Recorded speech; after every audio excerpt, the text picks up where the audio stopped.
बिस्मिल्लाहिर्रहमानिर्रहीम। अस्सलाम वालेकुम नाज़रीन, प्रोग्राम मुकाबिल में मेरे और आमिर मतीन साहब की तरफ से खुशामदीद कहेंगे हम अपने तमाम देखने वालों को। पाकिस्तान का अगर मंजरनामा मैं बयान करने की कोशिश करूं तो शायद वो इससे ज़्यादा कुछ भी नहीं है कि अवाम बदहाल है, परेशान है और इस वक्त एहतजाज करने के लिए भी तैयार है। ये सिर्फ अवाम ही नहीं, सियासी जमातें भी निकलने के लिए तैयार हैं। जुम्मे की कॉल दी गई है और जुम्मे वाले दिन आपको अपोजिशन का इत्तेहाद भी नजर आने वाला है। जमात इस्लामी धरने के साथ इस्लामाबाद की तरफ रुख कर रही है। IPPs की तरफ से जो अवाम का कबाड़ा निकाला गया था उसमें सिर्फ अवाम ही मुश्किल में नहीं है बल्कि सनतकार भी इसके अंदर शामिल हो गए हैं। अब हमारे किसान भाई भी इसके अंदर शामिल हो गए हैं कि कितने बुरे तरीके से उनके साथ ये हुकूमत मुख्तलिफ इक़दाम और पॉलिसीज को लेकर चल रही है। आज हम इस पूरे मामले के ऊपर बात करने जा रहे हैं। अदालती केसेस के हवाले से भी प्रोग्राम के दूसरे हिस्से में हम कुछ गुफ्तगू करेंगे। सबसे पहले आमिर साहब, जो मैंने बयान किया मुझे तो इससे ज्यादा वाकई कुछ नजर नहीं आता। आप कुछ भी ओपन करें, देखें, खबरें सुने, आपको सिर्फ ये नजर आता है अवाम चीख रही है, बदहाली है, हर तरफ बदहाली है, कहीं से कोई आपको उम्मीद या नवीद सुनाई नहीं दे रही। जी, ये जो जारी है भूख हड़ताल PTI की तरफ से और उनके इत्तेहादियों की तरफ से, और मज़ीद उन्होंने जुमे की कॉल भी दी हुई है। तो टकराव की जब सियासत होती है, इंतशार की सियासत होती है, तो वो फिर कोई अच्छी खबर नहीं होती, ख़ास तौर पे उस मुल्क के लिए जो पहले ही हम एक बहुत बड़े मुआशी बहरान से गुजर रहे हैं।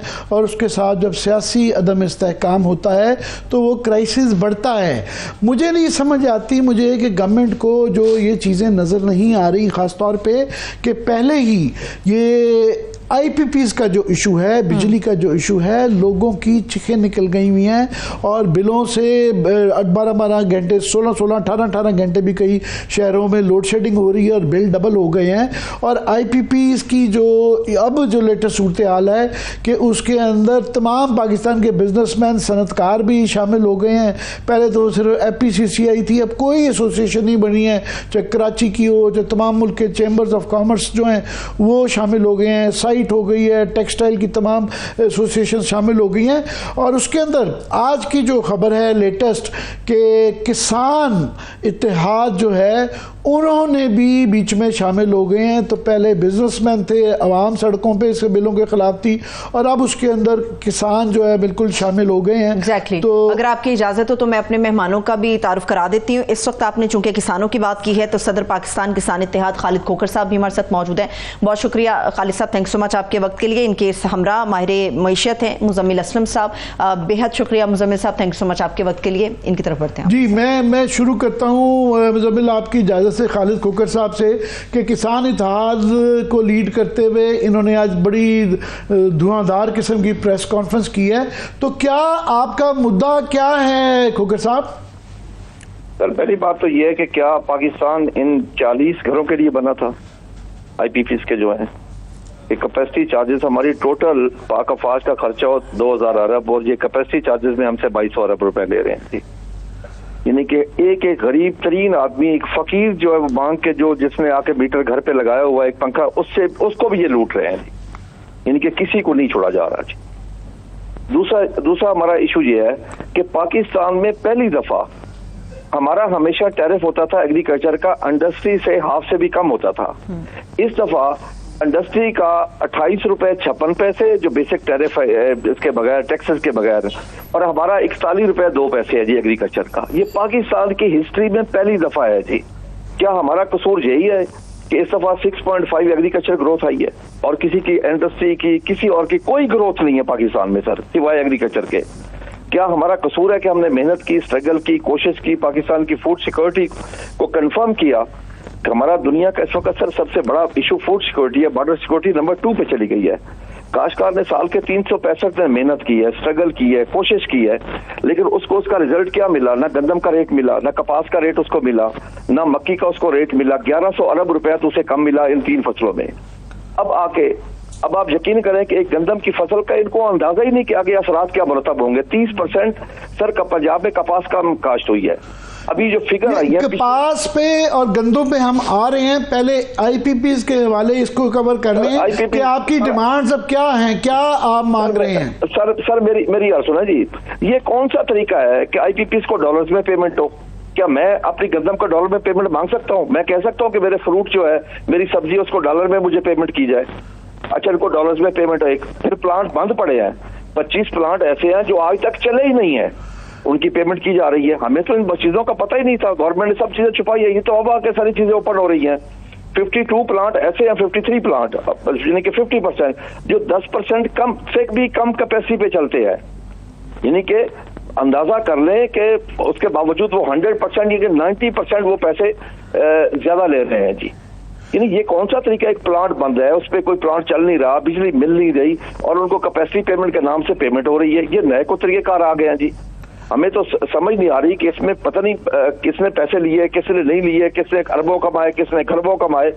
यानी मर कौन रहा है? फार्मर। गवर्नमेंट कह रही है, पंजाब गवर्नमेंट ने अनाउंस किया है कि वो आपको सोलर के अंदर जो है ना कर्जाजात देंगे और इसको कॉम्पनसेट करेंगे। सर देखें, ये कोई तरीका नहीं है कि हमें पहले लूट लिया जाए, बर्बाद कर दिया और हमें एक आशा दे दिया जाए कि हम ये कर्जा देंगे आपको।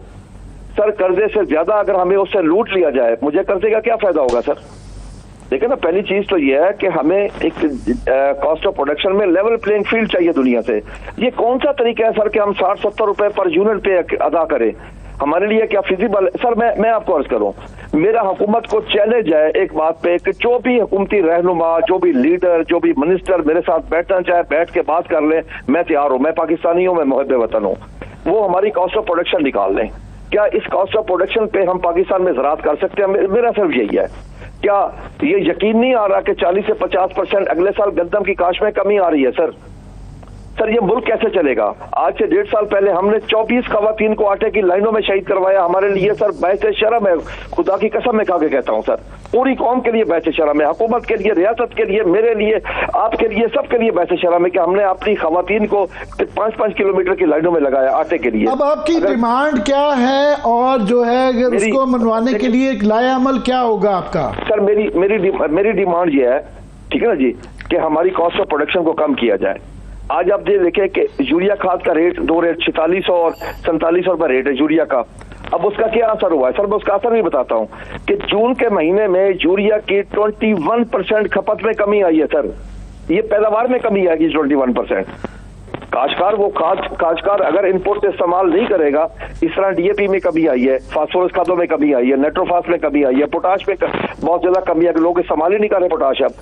तो इससे रिजल्ट क्या होगा कि हमारी पर एकड़ पैदावार कम हो जाएगी। हमारा यह है कि हमें कॉस्ट ऑफ प्रोडक्शन में लेवल प्लेइंग फील्ड दे। आए देखें गरीब आदमी को उसके घर के हालात अच्छे, ना अब मेरे काश्तकार के ना घर के हालात अच्छे, ना खेत के हालात अच्छे, ना बच्चों की तालीम के हालात अच्छे, ना सेहत के हालात अच्छे। सर वो अगर एक गरीब आदमी 15,000 कमाता है, वो 25,000 इनको दे महीने का बिल। एक गरीब आदमी जो पंखा चलाता है, 2-3 पंखे चलाता है, उसको 20-25,000 बिल आ जाए, वो क्या करेगा? मरे क्या करे वो?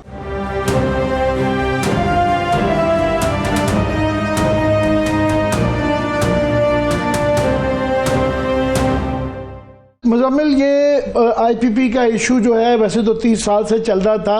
आपकी पीटीआई की जो यहाँ पे गवर्नमेंट थी उसके अंदर आपका ये ज़रूर क्रेडिट जाता है कि ये मोहम्मद अली रिपोर्ट आजकल बहुत जिक्र होता है, ये आपके दौर में हुई, मगर उसके अंदर एक जो मेन रिकमेंडेशन है कि इनका हीट ऑडिट और फोरेंसिक ऑडिट होना चाहिए, तो वो आपके दौर में भी नहीं हुआ। उस ज़माने में हम भी बड़ा शोर मचाते रहे। और ओवरऑल ये आईपीपी का जो क्राइसिस है और उसके अंदर जो किसान शामिल हो गए हैं, मैं चाह रहा हूं जरा इस पे आप अपनी मुदल्लल किस्म के व्यूज दे दें। जी शुक्रिया। सबसे पहले तो मैं आपको एक बात बताऊं कि आप लोगों ने बल्कि अपने पिछले प्रोग्रामों में बात भी की है, पाकिस्तान में 3 पावर पॉलिसी आई थी, 94, 2002, 2015। 94 पीपल्स पार्टी का दौर था, 2002 जो है जनरल मुशर्रफ साहब का दौर था, ठीक है। तीसरा मियां साहब 2015। इसके अलावा कोई पाकिस्तान में चौथे आदमी या कोई पॉलिटिकल पार्टी ने कोई पावर पॉलिसी नहीं दी थी। अब जो चौथी पार्टी इस वक्त जो है पाकिस्तान तहरीक इंसाफ, जब वो आई तो ये बोझ जो है सारा का सारा जब इन तीनों का हो गया, वो सारा का सारा पाकिस्तानी और पीटीआई के ऊपर आ गया।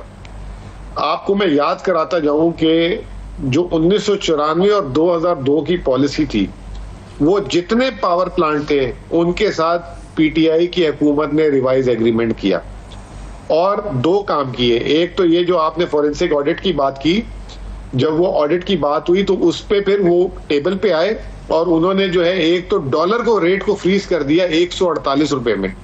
आज जो 2002 और 1994 के जो आईपीपीस को जो हम देते हैं कैपेसिटी पेमेंट, वो 148 के डॉलर से दे रहे हैं, 280 से नहीं दे रहे। सोचे कि अगर वो इमरान खान ना करते तो आज 100 रुपए की भी आपको बिजली ना मिलती, नंबर एक। और दूसरा, उनकी जो हीट इंडेक्स है उस पर भी नेगोशिएशन करके कम किया।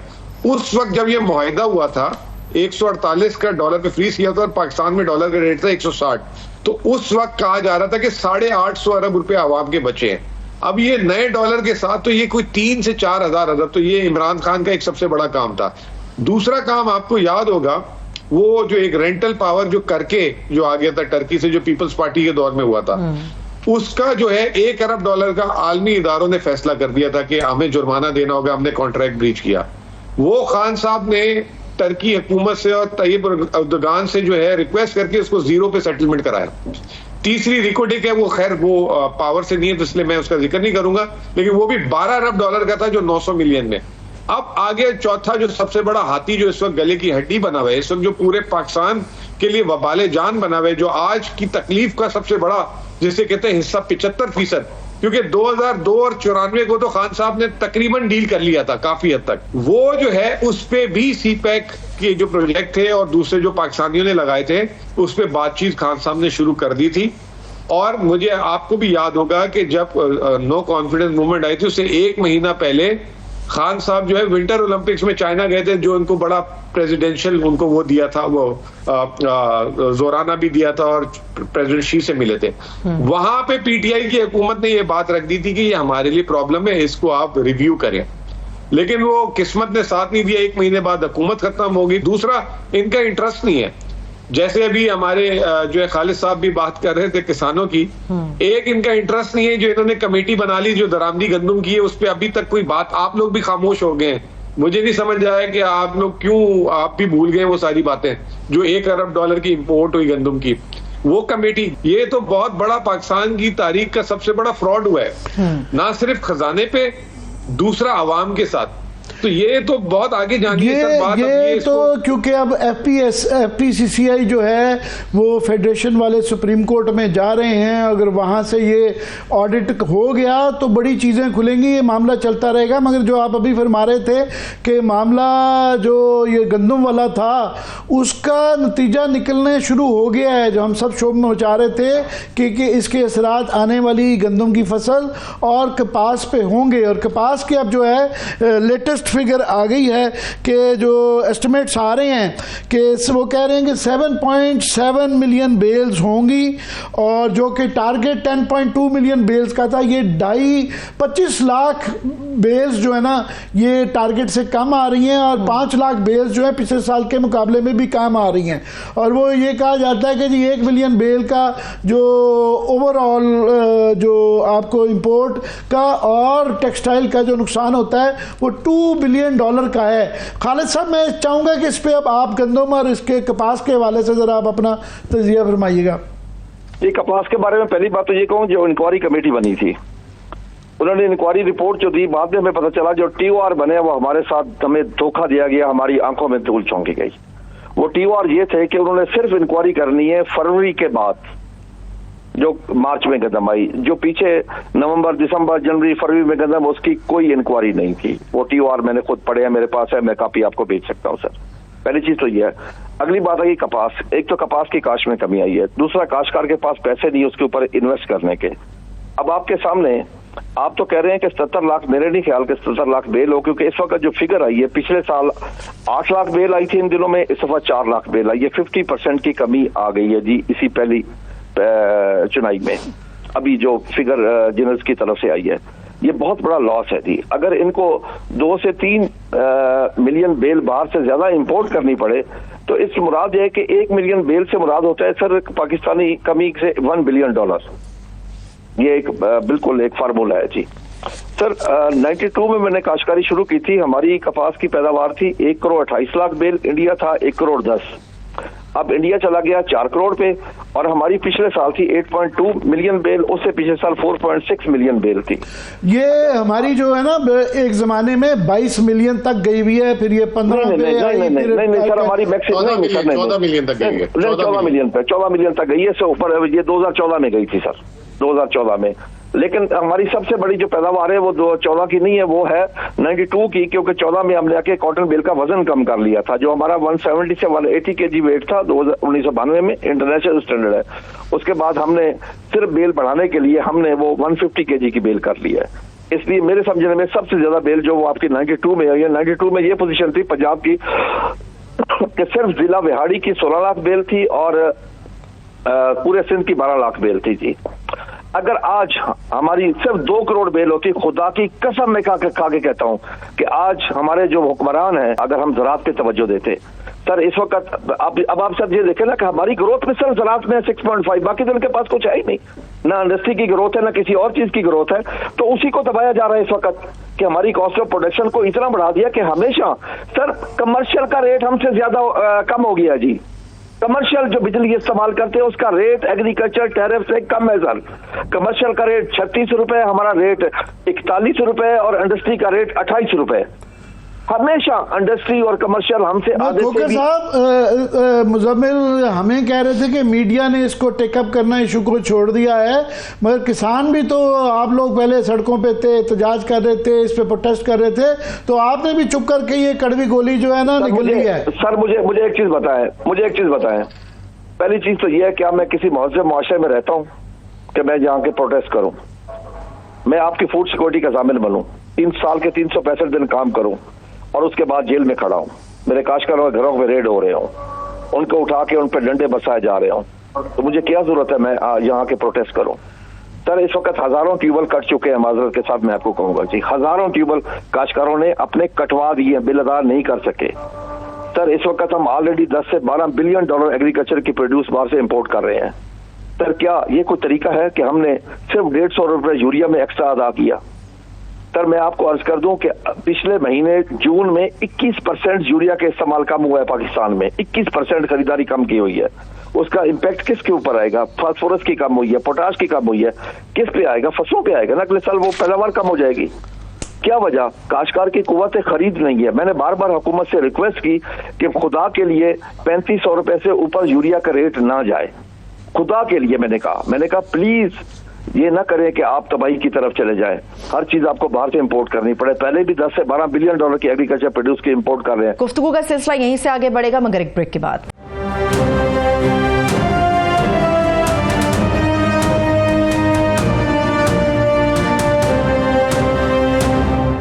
ब्रेक के बाद एक मरतबा फिर से तमाम देखने वालों को खुशामदीद कहेंगे। मुजम्मिल आप इकोनॉमिस्ट हैं, तो ये ओवरऑल जो हमारा पहले ही क्राइसिस, मल्टीपल क्राइसिस चल रहा है, पॉलिटिकल को छोड़े इकोनॉमिक क्राइसिस जो है, ये IPPs का, एनर्जी रेट्स बहुत ज़्यादा हैं, महंगाई बहुत ज़्यादा है, बेरोज़गारी बड़ी ज़्यादा है, उसके साथ ये जो कंपाउंड इफेक्ट आएगा कॉटन का, मैं चाहूँगा इस पर आप ज़रा हमें तबसरा करके दिखाएँ।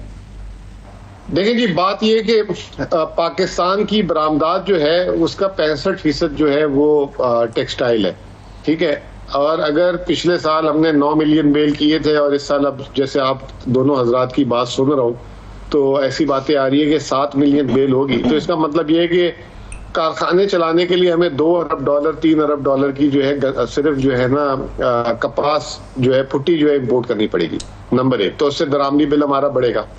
फिर दूसरी जो बात ये जो कह रहे हैं कि 30 से 40% गंदम की, अल्लाह ना करे ऐसा कुछ हुआ तो मैं आपको एक बात बता दूं कि पाकिस्तान में एक बहुत बड़ा क्राइसिस हो जाएगा। 30 से 40% का मतलब होता है, ये आप लगा लें कि तकरीबन 10 मिलियन टन, और 1 मिलियन टन जो है वो तकरीबन जो है 1 अरब डॉलर का आता है। तो ये इतने पैसे आप कहाँ से लाएंगे? तो ये तो एक बहुत बड़ा क्राइसिस पाकिस्तान के लिए आ जाएगा और इसको मतलब संभालना एक बहुत बड़ा मुश्किल काम हो जाएगा। मेरी सिर्फ इसमें हम्बल सबमिशन ये है कि मैं सिर्फ आपको इतना बता दूं, मैंने कल भी मीटिंग की है, आज के दिन भी बिजली जो बनाने की लागत है पानी से वो 7 से 8 रुपए यूनिट है सिर्फ, और अगर उसकी ट्रांसमिशन और ये सारा कुछ लगा लें जो वापडा का रेट है तो 3.5 से 4 रुपए, ये तो 12 रुपए से ऊपर बिजली नहीं बननी चाहिए इस मुल्क में, 12 रुपए। और अगर 12 रुपए लगती है, 20 रुपए में भी दें तो ये सारे आपके हाथ चूम लेंगे। खालिद साहब, आपको 20 रुपए में बिजली मिले, आप खुश हैं? 20-25 रुपए में, ठीक है ना? हमें अगर सर, अगर हमें मैं आपको अगर हमें 20 रुपए बिजली मिले, हमें 3500 रुपए यूरिया मिले, हमें 4 से 5 हजार रुपए DAP मिले, हमें 4 से 5 हजार रुपए में पोटाश मिले, हम मुल्क की किस्मत बदल के रख देंगे। अगर हमारी ग्रोथ अगर आज हमारी ग्रोथ 6.5 है, यकीन कर ले हम इस ग्रोथ को 8.5 पे ले जाएंगे। अब जो हालात है, मैं बड़ा क्लियरली बता रहा हूं कि हमारी हर साल, यानी कि हम पाकिस्तान में आबादी के लिहाज से एक नया न्यूजीलैंड या सिंगापुर ऐड कर रहे हैं इस वक्त।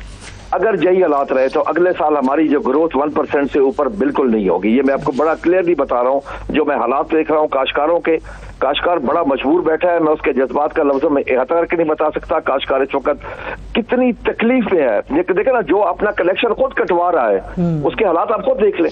बिजली का उसने कितनी मुश्किल से वो बिजली का कनेक्शन लगवाए, लाखों रुपए खर्च करके, 20-25 लाख रुपए खर्चा आता है उसके बोर करवाने का, मीटर लगवाने का, मोटरें, ये वो पंप लगवाने का, सब चीजों का लगवाने का बहुत ज्यादा खर्चा आता है उसका।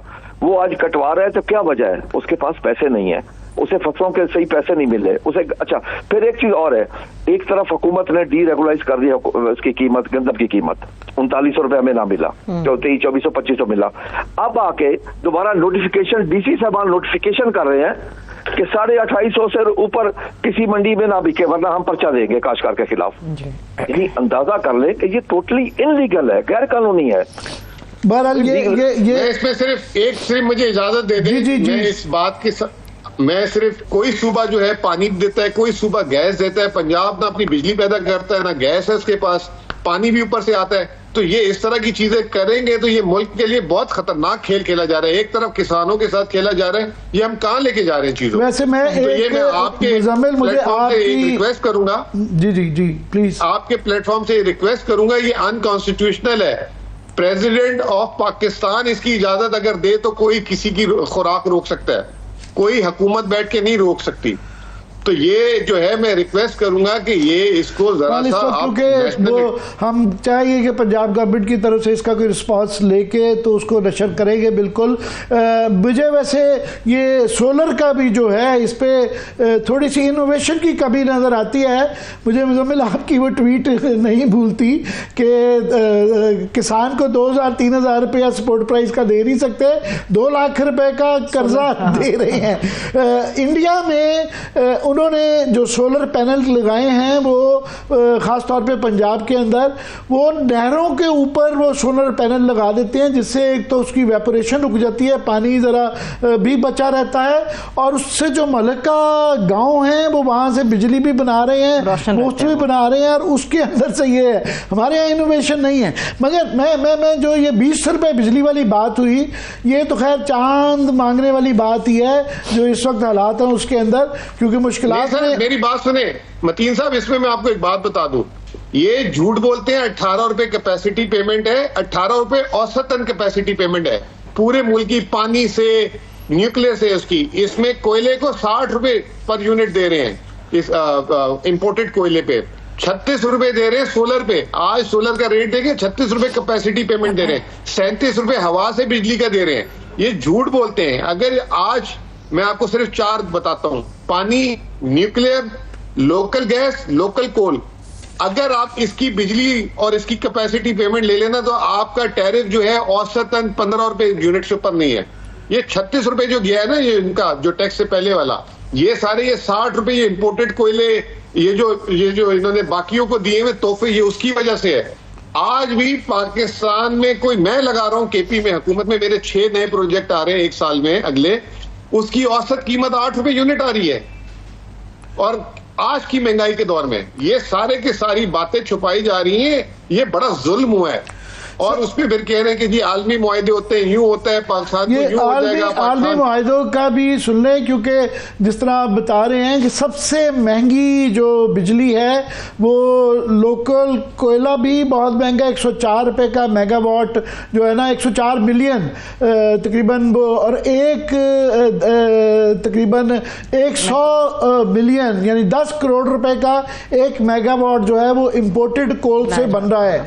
और ये इम्पोर्टेड कॉल की जो आज लेटेस्ट अभी आ गई है कि ये शहबाज राणा साहब की खबर है कि 3 चीनी कंपनियां जो हैं उन्होंने उनके साथ बात करते हुए, कोई ज़राए के हवाले से खबर नहीं दे रहे शहबाज, वो कह रहे हैं जी हमें ब्रीफिंग दी है उन्होंने कि जनाब हम बिल्कुल भी रीनेगोशिएट करने के लिए तैयार नहीं है, किसी किस्म का भी जो है ये वो वाला ये कैपेसिटी चार्जेस जो है इसको नहीं किया जाएगा।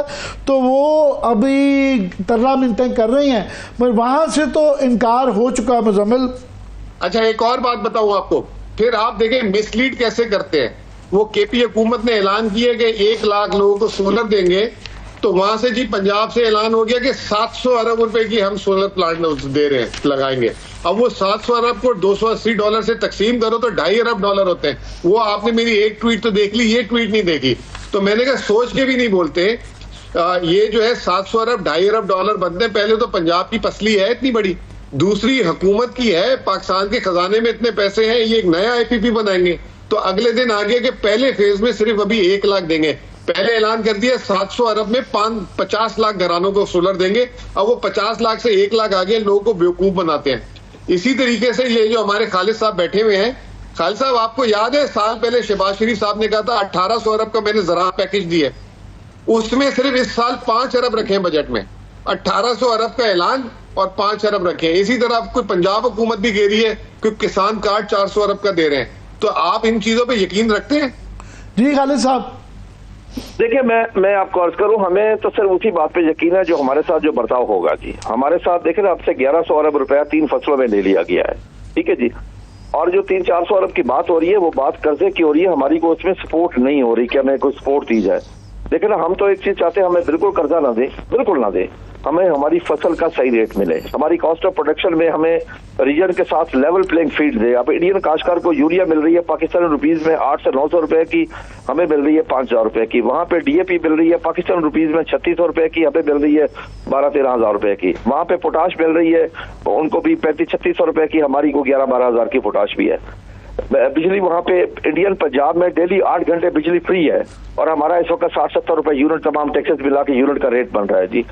हमें अगर सिर्फ ये कॉस्ट ऑफ प्रोडक्शन में लेवल प्लेइंग फील्ड दे दे और हमारी फसलों का रेट हमें मुनासिब दे दे, हमें किसी किस्म की कोई कर्जे की किसी चीज की जरूरत नहीं। हम पूरी दुनिया का मुकाबला करेंगे और पाकिस्तान के फूड सिक्योरिटी के जामिल बनेंगे इंशाल्लाह। और 6.5 ग्रोथ को हम 8.5 पे लेके जाएंगे 1-2 सालों में इंशाल्लाह। अभी एक छोटा सा मैं ब्रेक ले लेती हूँ, जो ब्रेक से वापस आएंगे तो अदालती मामलात के ऊपर तो हम गुफ्तगू करेंगे और कुछ देर के बाद ब्रेक से वापसी के ऊपर माहिर कानून और पाकिस्तान तहरीक इंसाफ से उनका ताल्लुक है, नईम हैदर पंजोता साहब, वो भी हमें ज्वाइन करेंगे अदालती मामलात के ऊपर गुफ्तगू करने के लिए। तब तक के लिए हमारे साथ रहिए।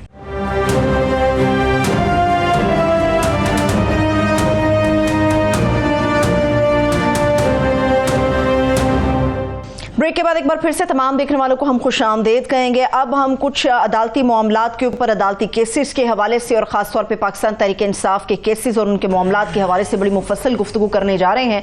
और आज हमें स्टूडियोज में ज्वाइन किया है माहिर कानून नईम हैदर पंजोता साहब ने। बहुत शुक्रिया, thank you so much Panjota साहब आपके कीमती वक्त के लिए। आमिर साहब, अब जरा अदालती कार्रवाई की तरफ जी। मैं सबसे बड़ा सवाल तो इस वक्त यह है कि ये नून लीग की हुकूमत की तरफ से ये तवात्तर के साथ इशारे आ रहे हैं कि वो मखसूस शिस्तों वाला जो फैसला है उसकी अमल दरामद नहीं होने देंगे। अब मैं समझना चाहता हूं उसका तरीकाकार क्या होगा, कैसे रोकेंगे? जी पंजो साहब। देखिए, बहुत शुक्रिया सबसे पहले आपने मुझे मौका दिया, बुलाया जी। गुजारिश ये है कि रोकेंगे कैसे। सबसे पहले देखना है कि आईन पाकिस्तान क्या कहता है और सुप्रीम कोर्ट का ऑर्डर क्या कहता है। आईन पाकिस्तान के मुताबिक बड़ा वाज़ह क्लियर है, कैटेगोरिकली है। जो 51 आर्टिकल वो कहता है कि जो जिस जमात ने जितनी सीटें जीती होंगी उस तनासब से उसको मखसूस नशिस्तें मिलेंगी। लेकिन यहाँ पर मामला क्या हुआ, जैसा आपने देखा बैकग्राउंड के अंदर कि PMLN पीपल्स पार्टी और दीगर को वो सीटें बांट दी गई जो कि वोट जो है PTI को मिला।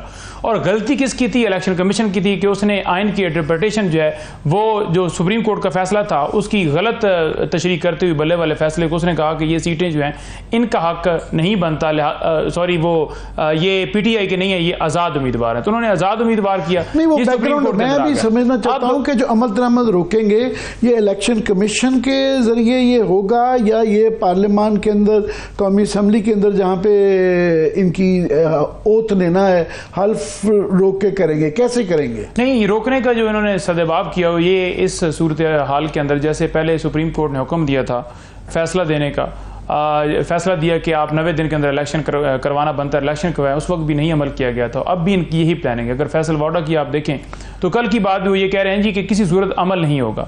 तो ये रिव्यू के अंदर गए हुए हैं और रिव्यू का कहते हैं कि रिव्यू जब तक डिसाइड नहीं होगा तब तक जो है हम इम्प्लीमेंट नहीं करेंगे। हालांकि जब तक सुप्रीम कोर्ट की तरफ से स्टे ना हो, उस फैसले के ऊपर अमल दरामद से रोका नहीं जा सकता। ये किसी सूरत भी ऐसा मुमकिन नहीं है कि उसको रोक कर ये कहा जाए कि जनाब जब तक रिव्यू न डिसाइड हो, क्योंकि अभी तक तो कोई ऐसा ऑर्डर नहीं आया।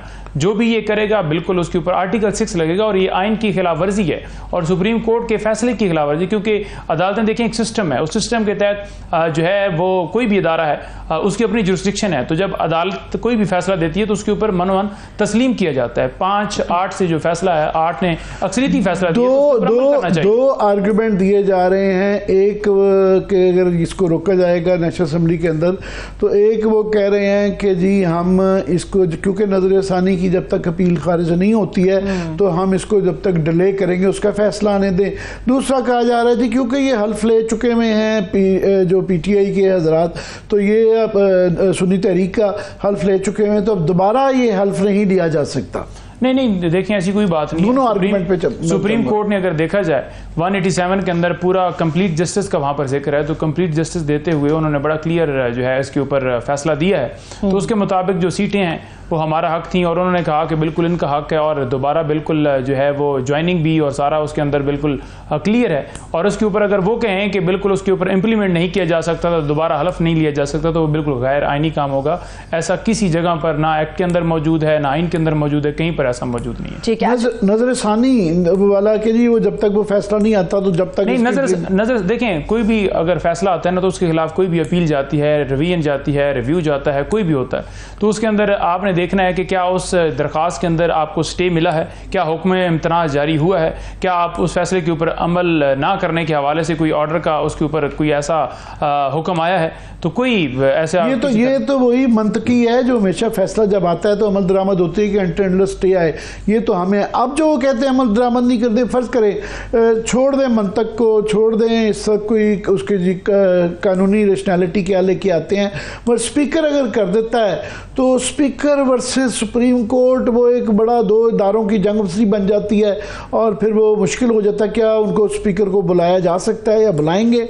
बिल्कुल बुलाया जा सकता है और स्पीकर कर नहीं सकता। आपने देखा होगा कि जैसे डिप्टी स्पीकर कासम सूरी ने रूलिंग दी तो उसके ऊपर अदालत ने फैसला दिया और फिर फैसला मानना पड़ा। इसी सूरत हाल के अंदर अगर आप मखसूस नशिस्तों की बात करें तो फिर जो है वो अगर आप उसके ऊपर इंप्लीमेंट नहीं करेंगे तो डेफिनेटली सुप्रीम कोर्ट में हम जाएंगे और हमारी लीगल कमेटी के हवाले से भी जो हमारी मुशावरत हुई उसके अंदर हमने ये सारी चीज़ें ज़ेरे गौर हमारे वो बहस मुबैसा हुआ, जिसमें ये जो आज MNAs को थ्रेट किया जा रहा है, जो MNAs को उठाया जा रहा है, जो उनके भाइयों को उठाया जा रहा है, ये सारी चीज़ें भी देखी गई और जो ये सारा किया जा रहा है वो सारी उस दरख्वास्त का हिस्सा बनेगा और वो दरख्वास्त लेकर हम सुप्रीम कोर्ट जाएंगे और वहाँ पर यही इस्तदा करेंगे कि उस फैसले को इम्प्लीमेंट करवाया जाए। लेकिन पंजोता साहब, अभी जो हमें गवर्नमेंट का नजर आ रहा है या जो अलायंस की सूरत हाल नजर आ रही है वो तो आप लोगों के साथ एक ही वक्त में दो महाजों पर टकरा रहे हैं ना। आप लोग तो मखसूस नशिस्तों के हवाले से अभी मामलात को आगे लेकर बढ़ रहे हैं। एक तरफ से गवर्नमेंट ये प्लान कर रही है कि मखसूस नशिस्तों पे जैसे वो नजर सानी में चले गए हैं, दूसरा आज भी कैबिनेट का एक इजलास हुआ है और PTI के ऊपर बैन के हवाले से मामला फिल वक्त उन्होंने मौखर कर दिया है, मगर वो तैयार बैठे कि हम ये करेंगे। पहले जब तक PTI का मामला नहीं था, सुन्नी इत्तेहाद कौंसिल थी, तो तब तक आप लोगों के पास plan A, B, C, D सब थे जो कि एग्जीक्यूट हो गए। अब वापस आप लोग PTI के प्लेटफॉर्म पे आ गए हैं। इन केस अगर बैन की तरफ बढ़ती है गवर्नमेंट या कोई इस तरह का इकदाम उठाया जाता है तो क्या, ये मेरा सवाल शायद वक्त से पहले है, लेकिन क्या अब आप लोगों के पास कोई प्लान A, B, C मौजूद होगा और मखसूस नशिस्तों का क्या मुस्तकबिल है फिर? देखें, जो पाबंदी की बात है ना, तो मुझे एक मैं आपके प्रोग्राम के तवज्जो से खबर दे दूं कि देखें आज भी उन्होंने काबीना की एक मीटिंग बुलाई थी जिसको मौखर किया गया कि दूसरी जमातों के साथ मुशावरा करेंगे। हालांकि इससे पहले वो कह चुके हैं कि हमारी मुशावरत मुकम्मल है और पीपल्स पार्टी के जो जनरल सेक्रेटरी वो भी कह चुके हैं कि काबीना का हर फैसला हम उसके बिल्कुल पार्ट हैं और हमें पता होता है, बिल्कुल हम उसके साथ हैं।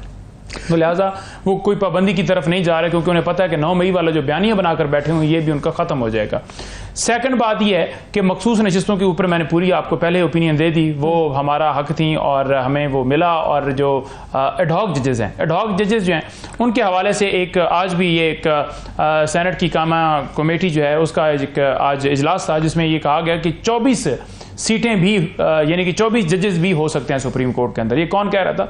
ये वजीर कानून कह रहे थे। वो चाहते हैं कि एडहॉक जजेस लगाकर सुप्रीम कोर्ट में जजेस की तादाद बढ़ाई जाए, जो इस वक्त जो रूल ऑफ लॉ के ऊपर जो आइन के साथ खड़े हैं उन जजेस को कैसे आगे सीटी बटल किया जाए, क्योंकि ये एक जो कहते हैं ना कि अपने आप को फायदा देने के लिए लॉ जो बनाया जा रहा है या एडहॉक जजेस लाए जा रहे हैं या रिटायर्ड जजेस जो हैं वो इलेक्शन पिटीशंस का फैसला करेंगे, तो ये सिर्फ और सिर्फ इसलिए किया जा रहा है ताकि जो पहले दिन डाका डाला गया था 8 फरवरी में, उस डाके के ऊपर मजीद जो है आए रोज इनको जुर्म करने पड़ते हैं ताकि उस डाके को कवर किया जा सके। लेकिन वो आपका समझ आती है कि आप ये कहते हैं जब कि जी हम ऐसा नहीं होने देंगे, मगर अमली सूरत हाल ये है कि वहाँ पे जुडिशल काउंसिल के अंदर उनकी गवर्नमेंट के साथ मिला के उनके अरकान मिला के मेजॉरिटी भी होती है। जिस तरह उन्होंने 2 पहले लगवा लिए तो वो और भी लगा लेंगे, आप कैसे रोकेंगे? नहीं, देखें 4 पहले उन्होंने नाम भिजवाए और 4 में से 3 लोगों ने इनकार कर दिया, 2 तो नहीं लगे। अब एक को इन्होंने बगैर उसकी मर्जी के अप्रूवल दे दी, वो भी आपके सामने है। तो बेसिकली इससे वाज़ेह नजर आ रहा है पूरी कौम को कि किस तरह ये फैसलों के ऊपर बेसिकली मैं ये कहूंगा कि जमहूरियत के साथ रोकेंगे कैसे? मेरा सवाल ये था चीज के ऊपर कि आप वो बिल्कुल अखलाकी जो आपका आर्गूमेंट होगा, मगर अमली तौर पर आप कैसे रोक पाएंगे? जुडिशल काउंसिल की कॉन्स्टिट्यूशन इस तरह की है कि उसके अंदर गवर्नमेंट की और जजेस अगर नहीं अपोज करते उसके मेंबरान तो उनके पास नंबर पूरे हैं। नहीं, देखें जिस तरह से ये किया जा रहा है ना, हम बिल्कुल इसलिए हम सड़कों पर जा रहे हैं, इसलिए हम एहतजाज करते हैं, इसलिए हम निकलते हैं, क्योंकि जब जो है ना वो ताकत उन हाथों में आ जाए जो मुल्क के अंदर रूल ऑफ लॉ ना चाहते हो तो फिर वो इस तरह के इकदाम करते हैं। और जो भी इनके प्लान या जो इन्होंने प्रोग्राम बनाए हुए हैं वो देख रहे हैं, लेकिन ये अपनी कबर खोद रहे हैं। ये कितने अरसा रहेंगे? 1 साल रहेंगे, 2 साल रहेंगे, ये क्या कर लेंगे?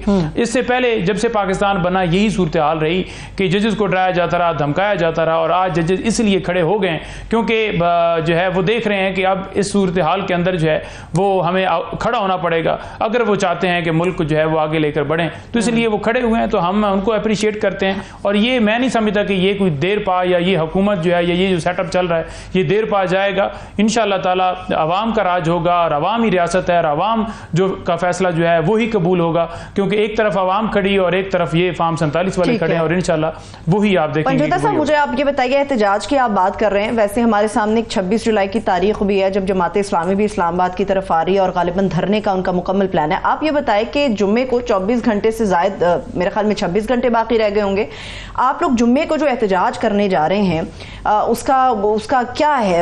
आप लोगों के नजदीक दायरा कार क्या होगा? पहिया जाम करेंगे, हड़ताल करेंगे, धरना देंगे, इस्लामाबाद की तरफ आएंगे? ये मुल्की एहतजाज होने जा रहा है ना, आप लोगों का क्या है इसमें और क्या बयानिया जो आप लोग लेकर आएंगे? क्या खान साहब की रिहाई होगी, पीटीआई के केसेस होंगे या आवाम का बयानिया लेकर आप लोग एहतजाज में आएंगे? देखें 26 को बिल्कुल एहतजाज हो रहा है और सेक्रेटरी जनरल उमर अयूब साहब हैं, तमाम ग्रुप्स में लिंक्स हो चुके हैं और आज हमारी मीटिंग भी है और इंशाल्लाह ताला उसके ऊपर पूरा आप देखेंगे कि ये जो एहतजाज होगा इस दफ़ा वो पहले की निस्बत ज़्यादा मौसर तरीके से वो कोशिश कर रहे हैं कि हर रीजन के अंदर जाकर जूम मीटिंग के जरिए टास्क लगाए जाएँ और वहाँ पर लोग निकलें और लोग निकलते हैं, लोगों को उठाया जाता है, अगवा किया जाता है। पहले उम्मीदवारों के या जो वहाँ पर स्टेक होल्डर्स हैं उनके घरों में छापे मारे जाते हैं, वो एक अलग मामला है, मुकदमात भी बनाए जाते हैं, लेकिन लोग निकलते हैं। बहुत शुक्रिया, thank you so much. Naeem Haider Panjota साहब हमारे साथ मौजूद थे। इसके साथ ही मुझे इजाजत दीजिए, अपना बहुत सा ख्याल रखिए, खुदा हाफिज।